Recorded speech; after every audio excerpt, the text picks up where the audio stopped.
इस वक्त हम तुर्की की जमीन पर भारतीय सेना के अस्पताल में हैं। मेरे पीछे जो इमारत आप देख रहे हैं ये भारतीय सेना का ऑपरेशन दोस्त के तहत स्थापित किया गया अस्पताल है। इसे 60 पैरा फील्ड हॉस्पिटल कहा जाता है और इस हॉस्पिटल के अंदर लगातार ऑपरेशन दोस्त के तहत भारत में से यहां आने के बाद भारतीय सेना की टीम लगातार मदद कर रही है, मरीजों का इलाज कर रही है, यहां पर सर्जरीज की जा रही हैं क्योंकि भूकंप के कारण तुर्की का जो मेडिकल सिस्टम है वो भी बेहद प्रभावित हुआ है। कई अस्पताल जो हैं वो टूट गए हैं, बर्बाद हुए हैं और ऐसे में पेशेंट्स के लिए बहुत बड़ी समस्या हो गई कि आखिर वो जाएं तो जाएं कहां। ऐसे में भारतीय सेना का ये अस्पताल एक बड़ी मदद के तौर पर स्थापित हुआ है और इस समय हम तुर्की के इस्कंदरून में हैं। इस इस्कंदरून और खास तौर पर आसपास के इलाकों के अंदर you are treated at the Indian hospital. Good very good. आपने सुना यहाँ इलाज कराने के लिए आए थे और कुछ इस तरीके के मुस्कुराहट के साथ उन्होंने अपनी प्रतिक्रिया दी है। और इस अस्पताल में जैसे ही आप आते हैं, ये एक वोकेशनल ट्रेनिंग कॉलेज है, ये अस्पताल नहीं है, ये एक कॉलेज की इमारत है, वोकेशनल ट्रेनिंग कॉलेज है और यहाँ पर एक मेकशिफ्ट हॉस्पिटल तैयार किया गया है। करीब 30 बेडेड हॉस्पिटल भारतीय सेना ने तत्काल तैयार कर लिया है यहाँ पर और तुर्की की ज़मीन पर लैंड करते ही सबसे पहले इस इमारत के अंदर तमाम ये जो हॉस्पिटल की फैसिलिटीज़ आप यहाँ देख रहे हैं ना, ये स्थापित की गई हैं। और आप देखिए ये हॉस्पिटल का रिसेप्शन है। यहाँ पर जो भी पेशेंट आता है सबसे पहले इस जगह पर आता है, उसकी यहाँ पर पर्ची बनाई जाती है और ये पैरा फील्ड हॉस्पिटल जो है उसके अंदर यहाँ पर उसका नाम और उसके जो जानकारियाँ हैं वो इसमें की जाती हैं। और आप देखिए ये ट्रांसलेटर की मदद से, क्योंकि यहाँ पर भाषा की एक समस्या होती है, पेशेंट टर्किश ज़्यादा बोलते हैं और भारतीय सेना के जितने भी यहाँ पर जो हैं कर्मी, ख़ास तौर पर जो सैनिक हैं यहाँ पर या जो पैरामेडिक्स हैं, डॉक्टर्स हैं, उनके साथ संवाद के लिए ट्रांसलेटर्स का इस्तेमाल किया जाता है। साथ ही यहाँ पर टर्किश डॉक्टर भी हैं ताकि पेशेंट को अगर किसी तरीके की दवा की ज़रूरत होती है, किसी तरीके के असिस्टेंस की ज़रूरत होती है तो एक एग्जामिनेशन यहाँ पर जो टर्किश डॉक्टर हैं वो भी करते हैं, वो अपनी रिकमेंडेशन लिखते हैं। लेकिन ये सब कुछ डिपेंड करता है कि पेशेंट की स्थिति कैसी है, क्योंकि भूकंप प्रभावित इलाके के अंदर कई पेशेंट ट्रॉमा की हालत में आते हैं, कई पेशेंट ऐसी स्थितियों में यहाँ पर पहुँचे हैं जिनकी हालत बेहद गंभीर थी, तो यहाँ से सीधे उन्हें लाया जाता है इस जगह पर। ये जो आप देख रहे हैं इसे आप इमरजेंसी भी कह सकते हैं, ये अस्पताल का इमरजेंसी वार्ड भी है, ये ओपीडी भी है, क्योंकि इतनी जगह पे कम से कम समय में कम से कम साधन के साथ जिस तरीके से ये अस्पताल स्थापित किया गया है और जितनी भीड़ आप देख रहे हैं, बताया जा रहा है कि आसपास के कई अस्पतालों की बजाय अधिकतर पेशेंट अब यहाँ पर आ रहे हैं।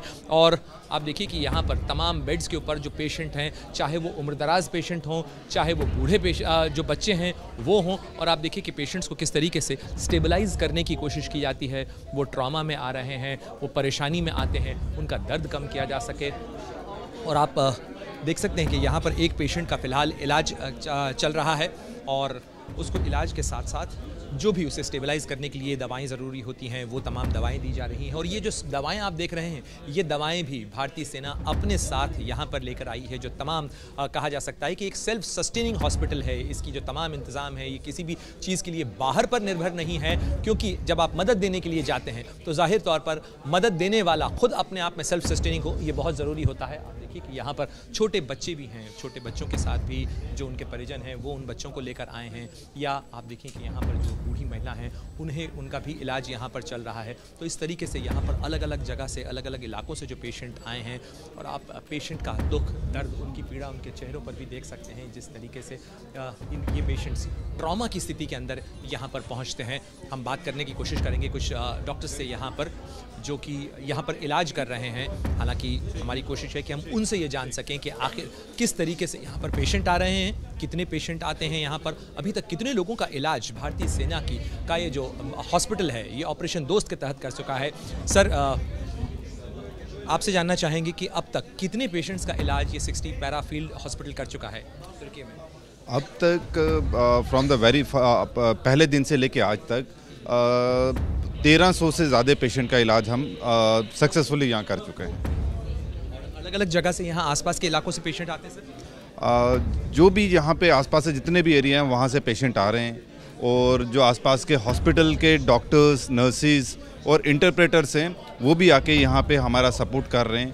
एंड उन्हीं की मदद से, because language is a barrier, तो उन्हीं की मदद से हम इनका अच्छे से इलाज कर पा रहे हैं। And we are doing our best to provide them the help. अगर हमें बता सकें इस फैसिलिटी के बारे में कि यहाँ पे क्या क्या फैसिलिटीज़ हमने एस्टेब्लिश की? चलना पड़ेगा। जनरली जो पेशेंट आता है वो सबसे पहले अगर इमरजेंसी की ट्रॉमा की स्थिति में है तो सबसे पहले यहाँ लाया जाता है और उसके बाद यहाँ पे डॉक्टर्स उसे ट्रीट करते हैं। ये जो आप जगह देख रहे हैं ये हमारा इमरजेंसी वार्ड है। कोई भी अगर ट्रॉमा केस आता है सबसे पहले हम उनको यहाँ पे लेके आते हैं। अगर नॉर्मल केस है तो हमने उसके लिए बाहर ट्राइज बना के रखा हुआ है, वहाँ हमारे भी डॉक्टर बैठे हुए हैं और जो यहाँ के लोकल डॉक्टर्स हैं वो भी वहाँ पे उसको ट्राइज प्रोवाइड करते हैं। इस जगह पे अगर कोई ट्रॉमा केस है तो उसको डायरेक्ट यहाँ पे लाया जाता है और उनका प्रॉपर इलाज कराया जाता है। और उसके बाद अगर ज़रूरत पड़ती है तो क्या यहाँ पे वार्ड्स वगैरह भी स्थापित किए गए हैं? हाँ, हमारे पास हमने 2 वार्ड स्थापित किए हुए हैं, एक सर्जिकल वार्ड, एक मेडिकल वार्ड। और जिन पेशेंट को हमें महसूस होता है कि उनको वार्ड में रखने की ज़रूरत है तो वो हमारे पास 1 दिन 2 दिन वो यहाँ पे वार्ड में भी रखे जाते हैं। आप लोग यहाँ पे जिन डॉक्टर्स के साथ आए हैं उसमें ऑर्थोपेडिक सर्जन भी हैं, जनरल सर्जन्स भी हैं, इसके अंदर एनेस्थेसिस्ट भी हैं। यहाँ पर आप लोगों ने यहाँ पे एक एम्पुटेशन सर्जरी भी की, कैसे वो सर्जरी हुई यहाँ पर इतने ऐसे साधनों के बीच में जहाँ पर आपको मेकशिफ्ट हॉस्पिटल बनाना पड़ा? डेफिनेटली वो एक डिफ़िकल्ट सिचुएशन था जब वो पेशेंट हमारे पास आया। उसकी कंडीशन बहुत अच्छी नहीं थी। हमारे डॉक्टर्स ने ऑब्ज़र्व किया उसको, अगर शायद वो एम्पुटेशन ना करते तो वो जहर शायद उसके पूरे शरीर में फैल जाता तो शायद उसकी जान भी जा सकती थी। तो इसीलिए हमारे डॉक्टर्स की टीम ने ये फैसला किया कि वो एम्पुटेशन करना ही पड़ेगा उसकी जान बचाने के लिए। जिस तरीके का यहाँ पर ट्रॉमा देखने को मिल रहा है, जिस तरीके से भूकंप से तबाही हुई है, बहुत सारे पेशेंट आपके पास क्या ऑर्थोपेडिक पेशेंट ज़्यादा आ रहे हैं? नहीं, अब ये तो मिक्स है पेशेंट का। कुछ डेंटल के लिए भी आ रहे हैं, कुछ ऑर्थोपेडिक्स भी आ रहे हैं, ट्रॉमा के भी आ रहे हैं, आई के भी आ रहे हैं। हर प्रकार की इंजरी के पेशेंट हमारे पास आ रहे हैं और हम उनको सक्सेसफुली ट्रीट कर रहे हैं। तो कुछ इस तरीके से हमने सुना कि जो इंडियन आर्मी के डॉक्टर्स हैं वो यहाँ पर लगातार 24 घंटे मदद दे रहे हैं। जिस तरीके से यहाँ डॉक्टर्स इलाज कर रहे हैं, आप पेशेंट्स के साथ भी देख सकते हैं। डॉक्टर बीना, आपसे बात करना चाहेंगे? हमारे doctor Bina ji. Okay, yes sir. Doctor Bina, यहाँ पर आप लगातार 24 घंटे काम कर रहे हैं, क्या आपका एक्सपीरियंस है जिस तरीके से पेशेंट्स का यहाँ पे आपको रिस्पांस मिला? पेशेंट ट्रीटमेंट के बाद खुश होकर जा रहे हैं काफ़ी, तो अच्छा लगता है। उससे मनोबल बस बढ़ता है हम सबका कि काम करते रहना चाहिए। इतने थकान के बाद भी हमें हमारी थकान थोड़ी कम महसूस होती है जब हम पेशेंट की खुशी देखते हैं। तो बाकी इसके अलावा बस यही है कि पेशेंट अभी ज़्यादा हैं, आ ही रहे हैं वो ऐसे। अभी से लेके मतलब जब से हम आए हैं तब से अभी तक ऐसा नहीं लगा कि पेशेंट कम हुए हैं। तो हम बस अपना काम कर रहे हैं। पर आप लोगों ने एक छोटी बच्ची जिसे रेस्क्यू किया गया था उसका भी आप लोगों ने यहाँ पे ट्रीटमेंट किया, और भी मैंने देखा कि बहुत सारे छोटे छोटे बच्चों को लेके लोग यहाँ पर आ रहे हैं। Yes sir. अभी जिस हिसाब से अर्थक्वेक हुआ था उसके बाद जो इंजरी थी, पेशेंट्स वो भी हैं, बट जो अपने जिनका नुकसान हुआ है घरों का, वो सब अभी स्ट्रीट्स में रह रहे हैं, बाहर रह रहे हैं। तो उसकी वजह से भी मुझे लगता है अब जो कम्युनिटी में एक इन्फेक्शन सा स्प्रेड हो रहा है तो केसेस उसके भी हैं। तो अभी हमारे पास सारे मिक्स केसेस आ रहे हैं। जो लोग बाहर रह रहे हैं, जो परेशान हैं, उसके भी केसेस आ रहे हैं, जिनको चोट लगी है उसके भी केसेस आ रहे हैं। दोनों में बच्चों का ग्रुप और बुढ़ों का, बुजुर्ग लोगों का ज़्यादा केसेस ज़्यादा हैं। डॉक्टर तिवारी, जिस तरीके से एक डर रहता है, एक आशंका रहती है भूकंप प्रभावित इलाकों के अंदर की बीमारियां भी फैलती हैं उसके अंदर में, तो उसके लिए भी क्या आप लोगों का कुछ ऐसा है कि इस समय में क्या प्रिवेंटिव मेडिसिन के तौर पर दिया जाना चाहिए? अभी हमारे पास प्रिवेंटिव लाइक हमारे पास अभी यहाँ पे हमारे PSM स्पेशलिस्ट हैं, जो हमारे कमांडिंग ऑफिसर हैं, तो उनकी तरफ से प्लानिंग्स चल रही हैं कि किस तरीके से हमें मतलब गाइडेंस मिलती रहती है कि किस तरीके से हम पेशेंट्स को भी काउंसिल करें कि हमें कम्युनिटी स्प्रेड को कैसे रोका जाए। तो उसके लिए भी हमारी तरफ से कुछ ना कुछ काम चल रहा है। बहुत सारा ट्रॉमा आपको यहाँ पे लगता होगा, बहुत सारे लोग जो हैं साइकोलॉजिकली भी इस चीज़ के ट्रॉमा में होंगे। बिल्कुल बिल्कुल, बहुत सारे केसेस एक्चुअली ऐसे हैं जो जिनको शरीर से कोई तकलीफ़ नहीं है, बट जो इन्होंने यहाँ पे देखा अर्थक्वेक की वजह से जो उनको स्ट्रेस मिला है, जिस तरीके से उनका वो प्रभावित हुए हैं, उसकी वजह से भी वो बीमार होके आ रहे हैं। कुछ बस शॉक में न्यूज़ देखते हैं और बेहोश हो जाते हैं। पेशेंट कुछ ऐसे भी हैं जो अभी काफ़ी शॉक में हैं और उसकी वजह से आते हैं।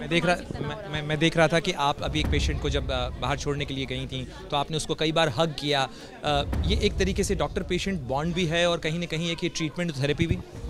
वो एक्चुअली मतलब हमारे साथ पेशेंट नहीं थे, वो हमारे साथ डे 1 में टर्किश जो हमें लोग मिले थे जिन्होंने हमारी यहाँ पे मदद करी थी स्टार्टिंग में सेटल होने में, वो दोनों हस्बैंड वाइफ थे और वो काफ़ी मतलब 2-4 दिन में हमारे बहुत अटैचमेंट हो गया था कि वो अभी गए तो कहीं ना कहीं बहुत ज़्यादा बुरा लगा कि वो जा रहे हैं। मतलब एक तरीके से एक फैमिली जैसा माहौल हो गया है यहाँ पे लोगों के साथ। तो बस उसी का उनको गुड बाय कर रहे थे, दैट इज़ ऑल। ऑपरेशन दोस्त में जिस तरीके से यहाँ पर ट्रीटमेंट चल रहा है, इलाज चल रहा है, आप देखिए कि किस तरीके से भारतीय सेना किस जज्बे के साथ में यहाँ पर इलाज कर रही है। यहाँ पर जो भारत कहता है वसुधैव कुटुंबकम, यानी पूरी दुनिया अपना परिवार है, कुछ उसी भावना के साथ में यहाँ पे जो पेशेंट्स का इलाज आप होते हुए देख रहे हैं। और ये देखिए यहाँ पर पूरा वार्ड जो है वो भरा हुआ है। लगातार एक छोटे बच्चे को शायद पीठ के अंदर चोट है या उसके रैशेज़ हैं, उसके ट्रीटमेंट के लिए उसके पिता या उसका परिवार जो है उसे लेके आया है। ये बच्चा दिव्यांग है और ऐसे में उन बच्चों की सबसे ज़्यादा चुनौती हो जाती है जो कि अपना इलाज जो है वो उसके बारे में बोल भी नहीं सकते, बहुत सारी चीज़ें बता नहीं सकते। इस तरीके से इन हॉस्पिटल्स का एक बहुत बड़ा चैलेंज होता है। और यहाँ पर फ़िलहाल जो मेडिसिन्स हैं और जो चीज़ें ज़रूरी चीज़ें हैं उसका भी भंडार और उसकी भी तमाम व्यवस्था के साथ में जो भारतीय सेना की टीम है वो यहाँ पर पहुँची है। और आप देखिए कि 24 घंटे ये अस्पताल न केवल काम कर रहा है बल्कि एक दोस्त की तरह भारत लगातार तुर्की के साथ इस मुसीबत के वक्त में, इस कठिनाई के दौर में साथ खड़ा है और उसके घावों पर मरहम लगा रहा है।